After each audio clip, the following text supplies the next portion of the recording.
Le volet communication de ce journal avec la situation peu reluisante de la radio panafricaine Africa numéro 1 qui préoccupe le gouvernement de la République. Le gouvernement entend donc trouver des solutions appropriées pour ce média et c'est donc dans ce contexte que le ministre d'État, ministre de la Communication Alain-Claude Bilibinze a eu une séance de travail avec le ministre de l'Économie Régis Imongo. Le contenu des échanges dans ce reportage. Élargi au comité de privatisation, cette séance de travail entre le ministre de l'Économie et le ministre d'État en charge de la communication portait sur l'analyse des mécanismes de sortie de crise à Africa numéro 1. Une opportunité pour les différents acteurs qui ont jeté un regard synoptique sur l'actionnariat. Les partenaires qui ont eu à racheter des parts de certains privés gabonais et n'ont pas pu répondre par rapport aux obligations qui étaient prévues.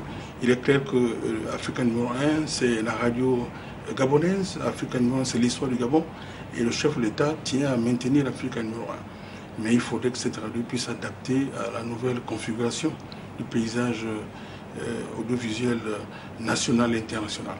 Relancer Africa numéro 1 revient à redorer son image, envisager une meilleure réception des ondes aussi bien au Gabon qu'à l'international, mais surtout garantir une gestion rationnelle de ses ressources à la fois humaines que financières.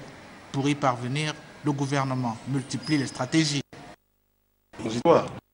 Que nous devons assumer afin de trouver maintenant des partenaires qu'il faut, qui s'adaptent, qui prennent en considération la vision du Gabon, qui regardent les efforts qui ont été faits. Nous ne pouvons plus nous contenter d'avoir un partenaire médiocre. Il faudrait que ce partenaire regarde ce qui se fait actuellement et qu'il puisse porter, qu'il puisse avoir une valeur ajoutée dans le cadre de cette stratégie de mise en œuvre de la radio africaine.